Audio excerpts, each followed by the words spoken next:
Empaka eza Stanbic Uganda Cup ziddamu okutojera olunaku olw'enkya n'omupiira gumu nga KCCA-FC ekyaza Mbarara City ku mutendera gwa ttiimu ze 16. Omutendesi wa KCCA Mole byekwasa agamba batunuulidde ekintu kimu okulaba nga beesoga omutendera gwa ttiimu ze 8. Naye neebaza abasamba emipiira egiyise egiwedde naye olugendo terunnaba kuggwa olunaku olw'enkya tusinkana Mbarara City y'emu ku ttiimu ezisinga otusumbu eringa Bright Stars.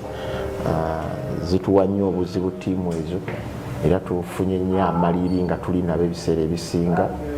Basamba bulungi, balina bakooki abalungi, abasambi abalungi, tubawa ekitiibwa naye tetusobola kubatya kuba bajja waffe tulina okukola buli kimu ekisoboka okulaba nga tuwangulira omupiira ogwo tugende ku quarter finals. KCCA-FC okutuuka ku mutendera guno bajjamu klabu ya Kataka ku goal 3 ku bwereere nga Mbarara City bo bakuba admin goal 1 ku bwereere. Abel Kitaka, Salt TV.